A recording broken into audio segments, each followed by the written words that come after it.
is with great pleasure here that I stand before you representing the elders of this church. I'm doubly blessed because my oldest sons have come to witness what I stated. I also have my great-grandson here, too. All right. As a father, a grandfather, and a great-grandfather, I would like to say, as I look out over this audience, there may be 2,000 years of experience here. If you count it. Give or take a year or two. I think it would be fair to say we've seen a few things over the years. I'm not here to tell you that we know it all, but I am here to tell you that we've come through a lot. And we came up old school. Now, what does that mean? It means when we were growing up, you respected your parents, your grandparents, your teachers, and any person in authority. Also, you represented all. You respected all adults. You obeyed the rules, followed instructions, and stayed out of trouble. You were growing up. You were becoming adults and law-abiding citizens. Now, our fathers and grandfathers were held in the highest esteem, and we were looked up to. They were looked up to. They were the persons the children respected, came to for advice, patterned their lives after. And in other words, they were the ones that we wanted to be. When my children were infants, I bonded them, I protected them, I trained them. And as they grew up from infancy, they bonded with others. Teachers, priests, etc., who played a major role in their development. When my children reached the age of 18, it was a moment of truth. That's when I showed them my fist. I told them, you got college, you got trade school, you got military, or you're out of here. It sounds funny to you now, but they can attest to it. They all made the right decision. They all say at college. Well, God bless the Taylor family because they all received athletic or academic scholarships. And when each one of them graduated, none returned home.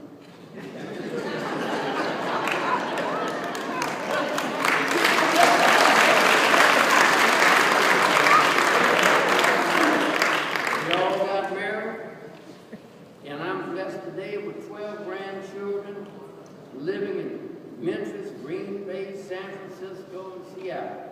I also have three great-granddaughters living in Italy, and one grandson living in St. Louis, who's here today. The only downfall is that my grandchildren and great-grandchildren live in other states and other countries. And I only get to see them when they come to visit, when we go to visit, or when their parents bring them and drop them off. And they go on business.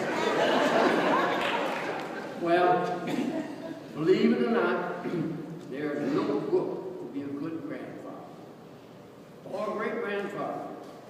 There's no one size that fits all. And in my case, my oldest granddaughter is 32. My youngest great-grandson is 7. Wow. Well, that's a span of 25 years. And I want you to know it only takes 16 years to get your undergraduate degree out of college. Well, doctors and lawyers, they all say they're practicing and they're learning. Wait, let me look at this. Doctors and lawyers say they're always studying and practicing their profession. That's the way it is with being a grandfather. You always learn. Now, this may be jumping around a little bit. Let me tell you a little story. My 3 California granddaughters came to visit. They were 12, 10, and 7 at the time. My son Bruce, rest his soul, and his wife were going on a 10-day cruise. So they brought the girls to Chicago for us to keep them. That was great. It was my opportunity. So we had time with the girls.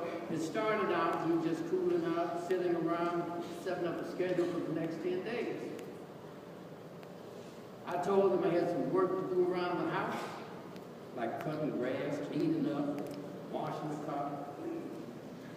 They eagerly said, let us help. Well, they did. And upon completion of that work, we all went in the house and sat down and watched TV. Well, it was around lunch or dinner time, I don't remember right now, when Grandma called out, it's time to eat. She called out 3 different times. It's time to eat. And I stayed and I listened. Then in a loud voice, I hollered out, where is my belt? That I used to whip that dad with. Upon hearing these words, them girls came running, and you could see and hear 3 behinds hitting those chairs. 1, 2, 3. Well, that set the stage for the rest of the vacation. Later, Brittany, who was the oldest, asked me, do you still have that belt? I said, oh, yeah. So, after that, let's see, after that, let me get it together.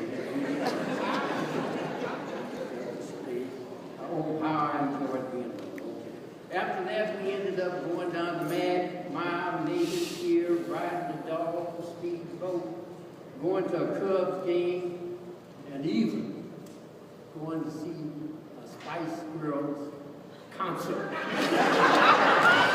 That's an experience in itself. But I enjoyed it. At this time, I'd like to say, God should always be in your life. He has instructed fathers and grandfathers and great-grandfathers to be pathfinders, to be like rangers in the military, lead the way, mark the road, and the path safely. Fathers, grandfathers, and great-grandfathers, the more you travel that road, the better you're going to get.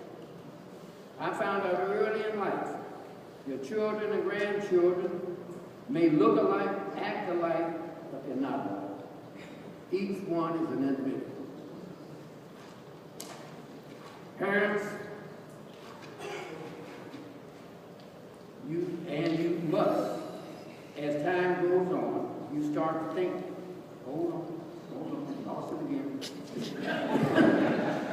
Parents early on find out that your children, yourself, so glad you have children. Oh,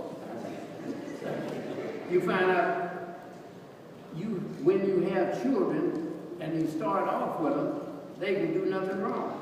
But as time goes on, you start doing things that God intended you to do. Now that is to listen, to evaluate, to analyze, and suggest solutions. They can take advice now. But it has been my experience that they take your advice 80% of the time. And that's because they love you and trust you, and they know your batting average is high. Now in closing, my advice is to keep God in your life. And number 1, keep your family together. Keep St. Albans family warm, loving, and in God's hands. And may God bless each and every one of you in this